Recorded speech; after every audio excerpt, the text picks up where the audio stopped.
Les amis, bonjour, j'espère que vous allez bien. Nous sommes vendredi et le vendredi, c'est gestion des émotions. Quelle émotion cette semaine! J'ai un propriétaire qui m'appelle pour me dire écoutez Alexandre, ça fait 3 mois que vous avez mon mandat. Vous n'avez pas réussi à vendre mon bien, donc je vais dénoncer le mandat. C'est exact, ça fait 3 mois que j'ai le mandat. J'ai amené 2 propositions et malheureusement, sur les 2 propositions qui ont été acceptées par les vendeurs, les acheteurs derrière se sont rétractés.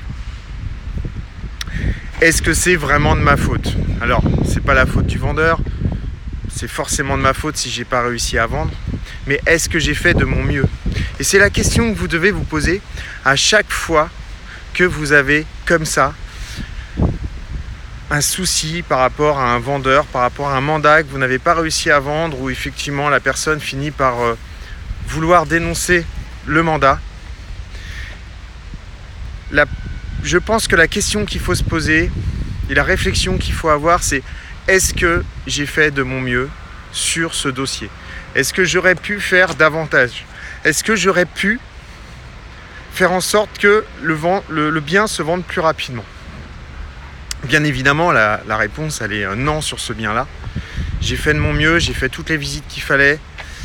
J'étais poli, courtois. J'ai bien présenté le bien, j'ai fait la publicité qu'il fallait.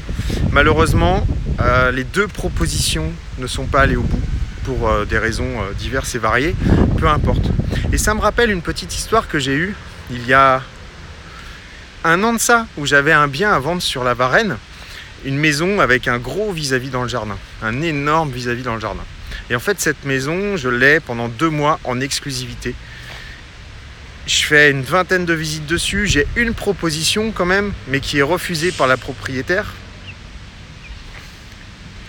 Et au bout de 2 mois, la propriétaire m'annonce qu'elle devient extrêmement pressée et qu'elle décide de dénoncer le mandat pour prendre une autre agence. Je suis ok, pas de problème. Il n'y a aucun souci, c'est une cliente que je connaissais très bien, à qui j'avais déjà vendu à qui j'avais fait déjà pas mal de ventes. Du coup, je dis ok, il n'y a pas de souci, prenez une autre agence. Donc elle prend une autre agence et cette agence vend la maison le premier samedi de la commercialisation. Imaginez un petit peu mon état d'esprit, mon mindset au moment où elle m'appelle et elle me dit « Alexandre, je suis désolé, mais l'autre agence a vendu la maison. » Ce qui s'est passé derrière, c'est que l'agence n'avait pas dit la vérité aux acheteurs qui finalement se sont rétractés de leur proposition. Mais 15 jours après, elle me rappelle et elle me dit « Alexandre, l'agence a de nouveau revendu la maison. » Ce qui se passe, c'est que l'agence n'a pas encore fait une fois de plus son boulot correctement et les acheteurs se rétractent parce que effectivement ils leur ont annoncé qu'ils pouvaient cacher le vis-à-vis alors que c'était pas possible, que la mairie ne le souhaitait pas. Et au final, elle me dit je prends une 3e agence et la 3e agence décide, elle, de mettre le prix qu'elle souhaite, c'est-à-dire elle a un mandat, mais elle met le prix qu'elle souhaite. Je pense qu'on a tous eu le cas ici, pour les professionnels que nous sommes, d'une agence qui finalement ne respecte pas le mandat et décide d'elle-même de mettre le prix qu'elle souhaite. Ce qui se passe, c'est que derrière, j'ai des clients à qui j'avais vendu, à qui j'avais proposé la maison 1 mois et demi avant, me rappellent et me disent Alexandre, il y a un souci, la maison elle a baissé, tatati tatata. Nous on veut pas louper l'affaire et donc on fait une proposition. Et ces gens-là finissent par acheter la maison. Vous entendez bien? Ils achètent la maison. C'est-à-dire que je finis par vendre la maison alors que j'avais un mandat exclusif, que 2 mois après le mandat exclusif est dénoncé. Ensuite, la maison est vendue par 2 fois, 2 propositions qui vont pas au bout. Et au final, je finis par vendre la maison. Elle a été même vendue moins cher que la première proposition que je lui avais eue. Voilà, ça c'est pour la petite histoire pour tous les propriétaires qui décident finalement de refuser la première fois une proposition et qui finissent par baisser le prix plus bas que la première proposition qu'ils avaient eue. Et c'est pas la première fois, la première expérience que j'ai eue dans ce sens-là. Donc les amis, gestion des émotions, hyper importante. Je pense qu'on a tous eu le cas ici, en tant que professionnels, de personnes qui finissent par dénoncer des mandats parce qu'on n'a pas réussi à les vendre.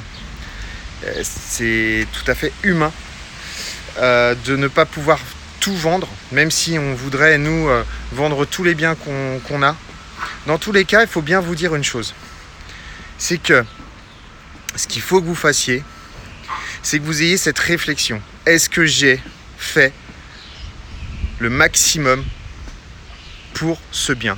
Est-ce qu'au final, si ça ne s'est pas vendu, est-ce que c'est réellement de ma faute? Est-ce que je n'ai pas répondu aux acheteurs? Est-ce que je n'ai pas relancé les acheteurs? Est-ce que je n'ai pas mis le bien en communication? Est-ce que je n'ai pas fait la bonne publicité qu'il fallait? Est-ce que je n'ai pas fait les plus belles photos que je pouvais faire? Est-ce que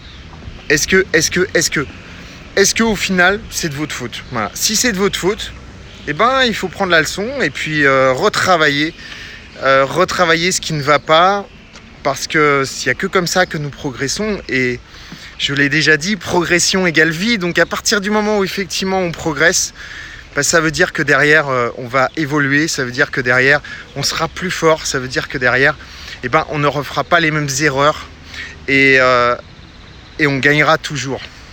Parce qu'il n'y a que lorsque on chute et que finalement on se fait mal, ben, qu'on essaye de se redresser et que derrière on essaye de comprendre pourquoi on s'est fait mal, pourquoi on a chuté, et à ce moment-là on arrive à progresser. Donc est-ce que c'est de ma faute? Oui, non, peut-être, je sais pas. Mais dans tous les cas, moi je sais ce que j'ai fait. Je sais que aussi bien pour ce bien sur la Varenne ou ce bien, ben, les deux biens sont sur la Varenne de toute façon, aussi bien pour l'appartement où j'ai eu le propriétaire cette semaine, où j'ai fait de mon mieux et je n'ai pas dit mon dernier mot. Je n'ai pas dit mon dernier mot, ça c'est clair.